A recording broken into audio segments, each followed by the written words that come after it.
بسم اللہ الرحمن الرحیم الحمد للہ رب العالمین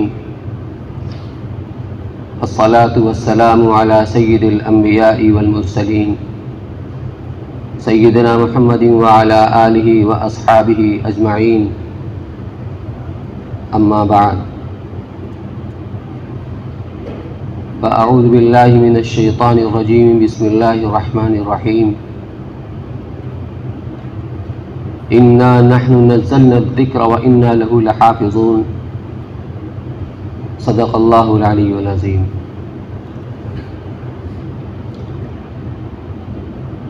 محترم بھائیوں اور بزرگوں، اللہ تعالیٰ نے انسانوں کی ہدایت کے لیے کم و بیش 1.25 انبیاء کرام علیہ السلام کو یکے بعد دیگرے اس دنیا کے اندر مبعوث فرمایا،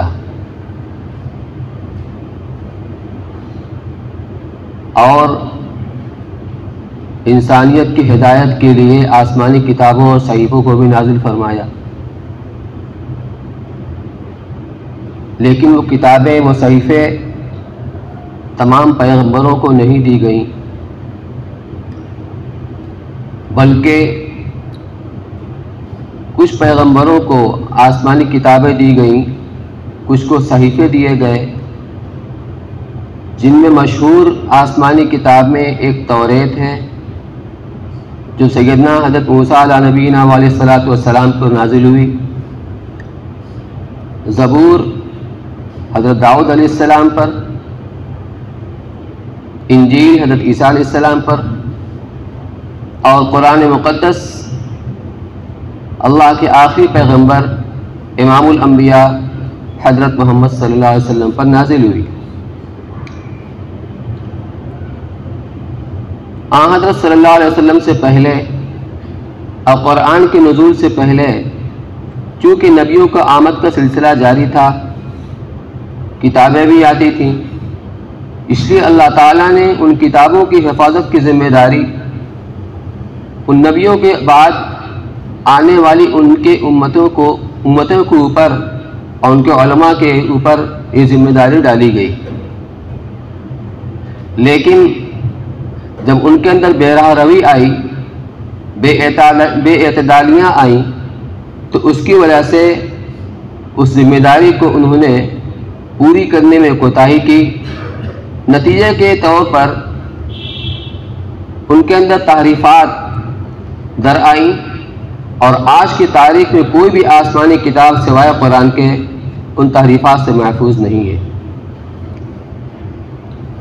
لیکن اللہ تعالیٰ نے جو قرآن کو نازل فرمایا تو فرمایا انا نحن نزلنا الذکر وانا له لحافظون، کہ اس قرآن کو ہم نے نازل کیا ہے اور اس کی حفاظت بھی ہماری ذمہ داری، تو اس کی حفاظت کی ذمہ داری اللہ رب العزت نے خود بنفس نفیس لی ہے۔ اور قرآن صرف الفاظ کے مجموعے کا نام نہیں ہے، بلکہ نظم عبارت کے ساتھ ساتھ اس کے معنی، اس کے مفاہیم اور اللہ تعالیٰ کی اس سے مراد کیا ہے، ان سب کے مجموعے کا نام قرآن ہے۔ جب بادشاہ یہ کہتا ہے کہ یہ میری حکومت ہے، میرا قلمرو ہے، تو اس کی حفاظت میری ذمہ داری ہے، تو خود بنفس نفیس وہاں اس کی حفاظت کرنے کے لیے نہیں آتا، بلکہ اپنے مخصوص لوگوں کو بھیجتا ہے، مخصوص فوج کو بھیجتا ہے۔ تو اللہ رب العزت نے اس قرآن کی حفاظت کے لیے اس امت کے مختلف طبقات کو اور مختلف جماعتوں کو کھڑا کیا۔ چنانچہ قرآن کی الفاظ کی حفاظت کے لیے اللہ تعالیٰ نے حفاظ کی جماعت کو کھڑا کیا۔ نزول کے زمانے سے لے کر کے آج کی تاریخ تک ہر زمانے میں ہزاروں نہیں لاکھوں کی تعداد میں حفاظ کرام جنہوں نے اپنے سینوں کے اندر قرآن کو محفوظ کیا۔ چھوٹے چھوٹے بچوں کے اندر یہ 30 پارہ قرآن محفوظ ہوتا ہے، اس سے بہت مختصر کتابیں پورے طور پر اس کا یاد رکھنا مشکل ہوتا ہے، لیکن یہ قرآن کا اعجاز ہی ہے کہ اللہ تعالیٰ اس قرآن کو چھوٹے چھوٹے بچوں کے سینے میں محفوظ فرما دیتے ہیں وَلَقَدْ يَسَّرْنَا الْقُرْآنَ لِلذِّكْرِ فَهَلْ مِن مُدَّكِرٍ، کہ اگر امام حرم بھی نماز کے دوران میں قرآن کا اگر اس نے غلط پڑھ دیا غلطی سے بھول کر کے، تو ایک چھوٹا بچہ بھی اس کو ٹوکے گا تو اس کا لقمہ لینا پڑے گا۔ تو اللہ نے یہ انتظام فرمایا، ہر زمانے میں لاکھوں کی تعداد میں حفاظ کرام مل جائیں گے۔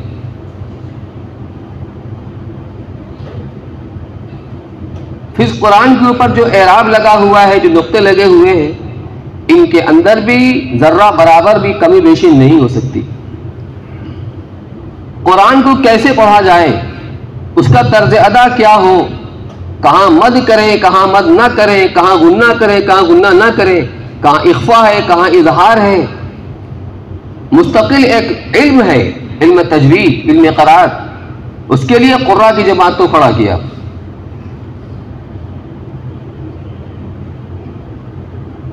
اسی طریقے پر قرآن کے علوم کو معلوم کرنے کے لیے، اس کو معنی کے جاننے کے لیے علماء کرام کی جماعت کو کھڑا کیا۔ لِتُبَيِّنَ لِلنَّاسِ مَا نُزِّلَ إِلَيْهِمْ، اللہ کے رسول صلی اللہ علیہ وسلم کی ایک ذمہ داری یہ بھی ہے، جو قرآن نازل ہوا ہے اس کے مفہوم کو، اس کے مطلب کو، اس کے معنی کو آپ بیان کریں۔ حالانکہ وہ صاحب زبان تھے صحابہ کرام، لیکن باوجود اس کی ضرورت پیش آتی تھی کہ اس کا مطلب کیا ہے، تو آپ اس کو بیان فرماتے تھے کہ اس کا یہ مطلب ہے۔ اس کے لیے علماء کرام کی جماعت کو اللہ نے قبول فرمایا اس خدمت کے لیے۔ اس کی تفسیر کے لیے مفسرین کی جماعت کو کھڑا کیا۔ تو کہنے کا مطلب یہ ہے کہ اللہ نے جب اس کی ذمہ داری لی ہے تو اللہ نے اس کا انتظام فرمایا، اور آج تک قرآن محفوظ ہے۔ تو کیا اس کو مٹانے کی کوشش نہیں کی گئی؟ ہر زمانے میں کی گئی، یقیناً کی گئی، اور اس کے لیے باقاعدہ ایک جماعت اور ٹیم تیار کی گئی مستشرقین کی، اور اس کے اوپر ارب ڈالر خرچ کیے گئے۔ لیکن جب اللہ نے اس کی حفاظت کی ذمہ داری لے لی ہے تو کوئی اس کے اندر آنچ نہیں آ سکتی، کوئی زیر زبر کو اس کے اندر تبدیلی نہیں آ سکتی۔ پھر سوال یہ پیدا ہوتا ہے قرآن کو نازل کرنے کا مقصد کیا ہے؟ یہ اپنی جگہ پر ایک معجزہ بھی ہے۔ یہ چیلنج قرآن کا اپنے نزول کی تاریخ سے لے کر قیامت تک کے واسطے ہے کہ اگر یہ خدائی کلام نہیں ہے تو اس کی کوئی مثل لے آؤ، کوئی صورت پیش کر دو، کوئی آیت پیش کر دو۔ لیکن دنیا نے اس چیلنج کو قبول نہیں کیا۔ وہ ایک اپنی جگہ ہے۔ مقصد کیا ہے کہ قرآن پاک کی زیادہ سے زیادہ تلاوت کی جائے، کبھی دیکھ کر، کبھی زبانی، کبھی نماز کے اندر، کبھی بغیر نماز کے قرآن کے اندر غور و فکر کیا جائے، اس کو علوم کو حاصل کیا جائے، اللہ کی اس سے مراد کیا اس کو معلوم کیا جائے، اور اس کو اپنی زندگی میں داخل کیا جائے۔ خیرکم من تعلم القرآن وعلمہ، تم میں سب سے بہترین شخص وہ ہے جو خود قرآن کو سیکھے اور سکھائے، قرآن کو پڑھے اور پڑھائے، یعنی الفاظ کو پڑھائے اور پڑھائے، معنی کو پڑھے اور پڑھائے، اور پھر آخر میں یہ بھی آئے گا سب سے بہترین وہ شخص ہے جو قرآنی زندگی اپنی زندگی میں اتارے، ایک قرآن کا نمونہ ہو۔ حضرت صحابہ کرام کی زندگی کیا تھی؟ نماز جو فرض ہوئی ہے معراج میں، جو نبوت ملنے گئے 10 سال میں معراج ہوئی ہے، اس سے پہلے آن حضرت صلی اللہ علیہ وسلم صحابہ کرام تہجد کی نماز پڑھا کرتے تھے، اور اس نماز کے اندر لمبی لمبی رات قرآن کے اندر مشغول رہا کرتے تھے۔ سورہ مزمل جو ابتدائی اسلام کے دن نازل ہونے والی صورت ہے، اس سے فرمایا یا ایھا المزمل قم اللیل الا قلیلا نصفہ او انقص منہ قلیلا او زد علیہ ورتل القرآن ترتیلا، کہ اے کملی اوڑھنے والے اور اے چادر اوڑھنے والے اٹھیے اور نماز میں کھڑے رہیے۔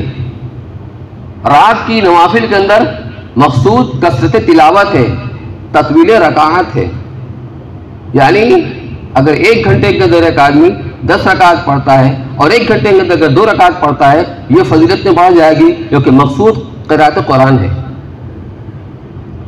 تو آپ پوری رات نماز میں کھڑے رہیے سوائے تھوڑی دیر کے، مراد 2/3 رات ہے، یا نصف رات کھڑے رہیے اور نصف رات آرام کیجیے، یا نصف رات سے کم یعنی 1/3 رات قرآن کے نماز کے اندر کھڑے رہیے اور قرآن کی تلاوت۔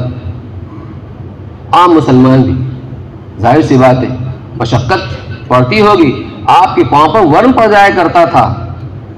سورہ طٰہٰ کے اندر پھر آپ کو اس سے روکا گیا، طٰہٰ ما انزلنا علیک القرآن لتشقیٰ، جب مشرکین نے تانا دیا کہ یہ دیکھیے ان کے اوپر یہ قرآن کا نازل ہوا کہ مصیبت آ گئی ان کے اوپر، یہ مشقت کو برداشت کر رہے، تو اللہ نے فرمایا ما انزلنا علیک القرآن لتشقیٰ، کہ نبی ہم نے آپ کے اوپر قرآن اس لیے نازل نہیں کیا ہے کہ آپ مشقت کے اندر پڑھیں۔ چنانچہ اسی سورہ مزمل کے اندر آخر فرمایا فَقْرَؤْا مَا تَيَسَّرَ مِنَ الْقُرْآنِ، جتنا آسانی سے پڑھ سکتے ہو پڑھو۔ یوں ہی نہیں ہے، اس سے جو اندر میں باطنی کمالات پیدا ہوتے ہیں، جو استعداد پیدا ہوتی ہے، جو ایمان کے اندر استقامت آتی، مضبوطی آتی ہے، وہ اپنی جگہ پر ہے۔ تو میرے کہنے کا عرض مقصد یہ میرے بھائیوں، یہ قرآن کو نازل ہونے کا مقصد کیا تھا کہ اس کو کثرت کے ساتھ اس کی تلاوت کی جائے، کبھی نماز میں، کبھی بغیر نماز کے، کبھی دیکھ کر، کبھی زبانی۔ واقعات کئی ایک ہیں۔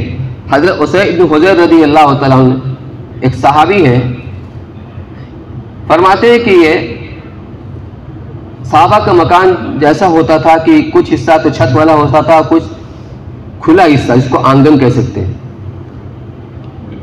تو اپنے آنگن میں قرآن پاک کی تلاوت کر رہے تھے رات کے وقت میں،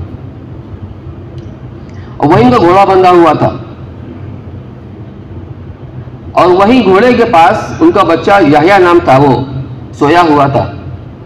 یوں فرماتے ہیں کہ میں تلاوت کرتے کرتے اچانک گھوڑا اچھل کود مچانے لگا، ہنہنانے لگا، تو میں نے اپنی تلاوت کو موقوف کر دیا اور میں غور کرنے لگا آخر کیا وجہ پیش آئی، یہ گھوڑا اچانک اچھل کود کیوں مچانے لگا۔ تو جب میں نے اپنی تلاوت کو موقوف کر دیا تو وہی پرسکون ہو گیا۔ تو جب میں نے سوچا کہ لگتا ہے کہ اتفاقیہ ایسی اچھل کود اس نے مچائی ہوگی، تو پھر میں نے تلاوت شروع کر دی۔ سورہ بقرہ کی تلاوت میں کر رہا تھا، پھر تلاوت شروع کر دی۔ جب پھر تلاوت شروع کی تو پھر وہ ہنہنانے لگا، اچھلنے کودنے لگا۔ تو پھر میں سوچا ذرا دیکھو تو صحیح بات کیا ہے، تو میں نے اپنی تلاوت کو موقوف کر دیا اور غور کرنے لگا کہ اس کی وجہ کیا ہو سکتی ہے، کیا بات پیش آئی۔ تو جب میں نے تلاوت موقوف کی تو پھر وہ گھوڑا پرسکون ہو گیا۔ تو پھر میں نے تلاوت شروع کر دی۔ جب تیسری بار تلاوت شروع کی اور پھر جب گھوڑا اچھلنے کودنے لگا تو میں نے اپنی تلاوت کو موقوف کر دیا۔ پھر میں یہ اچانک میری نگاہ جب آسمان کی طرف اٹھی تو ایک بادل کی طرح کوئی چیز نظر آئی، سائبان کی طرح سے، اور اس میں چراغ کی طرح کوئی چیز، کچھ روشنیاں تھی جو روشن تھی، اور وہ سیدھے آسمان کی طرف چلی جا رہی تھی۔ جب میں اس مکان سے باہر آیا، اس باڑے سے باہر آیا، تو پھر وہ مجھے نظر نہیں آئی۔ تو جب صبح ہوئی تو میں نے حضرت صلی اللہ علیہ وسلم کے سامنے ایک قصہ سنایا کہ یا رسول اللہ ایسا ایسا ہوا۔ تو آپ نے فرمایا اقرا یا اسید، اسید تم پڑھتے رہتے، تم قرآن کی تلاوت کرتے رہتے۔ کہا یا رسول اللہ میرا بچہ بغل میں سویا ہوا تھا، مجھے اندیشہ ہوا کہیں گھوڑا سو کو تکلیف نہ پہنچا دے، اس گھوڑے کا پیر میرے بچے کو بننا پڑ جائے، اس لیے میں تلاوت کو موقوف کر دیا۔ آپ نے پھر فرمایا اقرا یا اسید، اسید تم پڑھتے رہتے۔ اگر تم پڑھتے رہتے اور اسی حال میں صبح ہو جاتی تو تمام لوگ اس منظر کو دیکھتے، سب کے سامنے وہ بات آتی۔ پھر آپ نے پوچھا اسید جانتے ہو وہ کیا چیز تھی؟ کہا نہیں یا رسول اللہ، کہا فرشتے تھے، وہ ملائکہ تھے جو تمہاری تلاوت کو سننے کے لیے اترے تھے۔ میرے دوستو ہم کتنے ہلکے میں لیتے ہیں اس کو، یہ تلاوت کا اثر ہوتا ہے۔ مشکات شریف میں جہاں یہ روایت ہے اس کے بعد ایک اور روایت ہے، اس روایت کا حاصل بھی قریب قریب اتنا ہی ہے کہ ایک صحابی وہ قرآن کی تلاوت کر رہے تھے اور تلاوت کرنے کے درمیان میں وہی منظر ان کے سامنے پیش آیا، گھوڑا ان کا ہنہنانے لگا۔ تو انہوں نے دیکھا کہ کوئی بادل نما کوئی چیز آئی اور گھوڑے کے اوپر چھا گئی اور بتدریج سے قریب تک ہوتی چلی جا رہی تھی. جب وہ قریب بڑھتی چلی جا رہی تھی گھوڑا اور بے چین ہوا, اچھلنے کودنے لگا. تو میں تلاوت چھوڑ کر اس کی طرف بڑھا تو وہ چیز وہاں سے ختم ہو گئی, چلی گئی. تو اس پر آپ نے فرمایا یہ سکینہ تھی, یہ سکینہ تھی. تو جو احادیث کے اندر جو وعدے آئے ہیں, جو بشارتیں آئی ہیں, عملی طریقے پر اللہ تعالیٰ نے اس کو دکھا دیا. چونکہ حضرت صحابہ کرام کے ایمان, ان کے اخلاص, ان کی روحانیت بہت مضبوط ہوتی تھی, اس لیے ان کے سامنے اس کو مشاہد بھی کر دیا گیا, دیکھ لیا گیا. اب آپ روایت سنیے. حدیث کے اندر آتا ہے ما مجتمع قوم فی بیت من بیوت اللہ یتلون کتاب اللہ ویتدارسونہ بینہم, کہ اگر کچھ لوگ اللہ کے گھروں میں سے کسی گھر کے اندر جمع ہو کر کے اللہ کی کتاب کی, قرآن پاک کی تلاوت کرتے ہیں, وَيَتَدَارَسُونَهُ بَيْنَهُمْ, اور آپس میں اس کو پڑھتے پڑھاتے ہیں, اس کا دور کرتے ہیں, إِلَّا نَزَلَ عَلَيْهِمُ السَّكِينَةُ, مگر ان پر سکینہ نازل ہوتی ہے. وَغَشِيَتْهُمُ الرَّحْمَةُ, اللہ کی رحمت انہیں ڈھانپ لیتی ہے. وَحَفَّتْهُمُ الْمَلَائِكَةُ, اور ملائکہ انہیں چاروں طرف سے گھیر لیتے ہیں. وَذَكَرَ فِي مَنْ عِنْدَهُ, اور اللہ تعالیٰ ایسے لوگوں کا تذکرہ اپنے اس بزم میں کرتے ہیں جو اللہ کے یہاں ہیں, یعنی فرشتوں کے درمیان میں کرتے ہیں. اور فرشتے جب اکٹھا ہو کر کے سنتے تھے تو ایسا محسوس ہوتا تھا گویا کہ ایک چادر ہے جو حائل ہوگی زمین اور آسمان کے درمیان میں, جو بادل کی طرح محسوس ہوا کرتا تھا. حضرت شیخ الحدیث رحمۃ اللہ علیہ فضائل قرآن میں جہاں اس حدیث کو ذکر کیا ہے وہاں لکھا ہے کہ اس میں مکاتب کی اور مدارس کی فضیلت کو بیان کیا گیا ہے. مکاتب جہاں قرآن پاک کی تلاوت تعلیم دی جاتی ہے, بچوں کو تعلیم دی جاتی ہے قرآن کی. مدرسوں کے اندر قرآن کا حفظ بھی کرایا جاتا ہے اور تفسیر بھی پڑھائی جاتی ہے, قرآن علوم بھی پڑھائے جاتے ہیں. تو اس کے مزاح یہ مکاتب ہے, یہ مدارس ہے. لیکن اس زمانے میں تعلیم کا کام مساجد کے اندر ہوا کرتا تھا, اس لیے فرمایا مجتمع قوم فی بیت من بیوت اللہ تعالی, اللہ کے گھروں میں سے کسی گھر میں. مراد یہ ہے کہ جہاں پہ قرآن کی تعلیم ہو رہی ہو, حفظ کرایا جا رہا ہو, اس کو علوم کو سکھایا جا رہا ہو, یہ اس کی مصداق ہے. اس سے مراد وہ ہے. اب میرے بھائیوں تھوڑی دیر کے واسطے ذرا اپنا بھی ہم جائزہ لے لیں کہ ہم کو قرآن کے ساتھ کتنا تعلق ہے. ماہ مبارک کے اندر رمضان کا مہینہ آتا ہے, الحمدللہ ہر ایک کی تلاوت کے اندر کچھ نہ کچھ اضافہ ہوتا ہی. نہ کرنے والے بھی تلاوت کرنے لگتے ہیں, جو کم کرتے ہیں وہ زیادہ کرنے لگتے ہیں, اور بعض لوگ تو اچھا خاصا وقت تلاوت کے اندر گزارتے ہیں. اس مہینے کی برکت سے جو لوگ مسجد میں آ کر کہ گھر پر موقع نہیں, ماحول نہیں, تھوڑا پڑھا اس کے بعد نیند آنے لگی, مسجد میں آ کر پڑھتے ہیں, ایسے بھی لوگ ہیں رات بھر قرآن کی تلاوت کے اندر اور نفل اور نمازوں کے اندر گزارتے ہیں, یہاں تک کہ سحری کا وقت ہو جاتا ہے. یہ اللہ کی توفیق ہے. ہم خود اپنا جائزہ لیں, رمضان گزرنے کے بعد ہماری تلاوت کتنی ہو رہی ہے, روزانہ کتنا ہماری تلاوت کے معمول ہے, قرآن کو کھولا بھی کہ نہیں کھولا ہے, اٹھایا کہ نہیں اٹھایا. اللہ کے رسول صلی اللہ علیہ وسلم شکایت کر رہے اللہ تعالیٰ سے, یا ربی ان قومی اتخذوا هذا القرآن مہجورا, میری اس قوم نے اس قرآن کو مہجور متروک کر رکھا ہے, اس کو نظر انداز کر رکھا ہے. اللہ کی بارگاہ میں شکایت کر رہے ہیں. متروک و مہجور ہونے سے مراد ہے قرآن کا انکار کرنا. ظاہر سی بات ہے مسلمان یہ کام نہیں کر سکتا ہے قرآن کا انکار کرتے, لیکن بعض حدیث کے اندر مسلمانوں کے بارے میں بھی آتا ہے کہ جو مسلمان قرآن کو سیکھنے کے بعد اور قرآن کو پڑھنے کے بعد نہ تو اس کی تلاوت کا اہتمام کرے, نہ اس کے اوپر عمل کرے, نہ اس کے معنی میں غور کرے, قیامت کے دن یہ قرآن اس حال میں آئے گا کہ اس کے گلے سے لپٹا ہوا ہوگا, اس کے گلے کا ہار بن جائے گا, اور بارگاہ الہی کے اندر وہ شکایت کرے گا کہ اے پروردگار, آپ کے اس بندے نے مجھ کو متروک و محجور کر رکھا تھا. یہ شکایت قرآن کی مسلمانوں کے بارے میں، ان مسلمانوں کے بارے میں ہوگی جو قرآن پڑھنے کے بعد نہ اس کی تلاوت کا اہتمام کرتے ہیں، نہ اس کے علوم کو سیکھتے، نہ اس کے اندر غور کرتے ہیں۔ علوم کو سیکھنا تو ہر ایک کے لیے نہیں ہے، لیکن نہیں کہ اس کے معنی کے اندر غور نہیں، اس پر عمل نہیں کرتے۔ ہمارا قرآن کے ساتھ کتنا تعلق ہے تلاوت کے اعتبار سے، پڑھنے پڑھانے کے اعتبار سے۔ اسی طریقے پر ہماری عمر مدرسے میں جا کر علم حاصل کرنے کی تو ہے نہیں، لیکن جہاں ایسا کوئی نظام ہے، قرآن کی تفسیر، درس قرآن کا انتظام اور اہتمام ہوتا ہے، وہاں کتنے لوگ شریک ہوتے ہیں۔ اس موقع سے فائدہ اٹھا ہی لینا چاہیے۔ ہفتہ میں ایک مرتبہ، ایک دن، جمعہ کے دن مالتی بعد میں عشاء کے بعد درس قرآن ہوتا ہے، اور نماز کے فوراً بعد اعلان بھی ہوتا ہے۔ 3-4 صف لوگ نماز پڑھنے والے ہوتے ہیں، لیکن اس کے لیے چند آدمی بچے رہتے ہیں۔ کبھی آدمی کو عذر ہوتا ہے، عذر کبھی ہوتا ہے، ہمیشہ نہیں ہوتا۔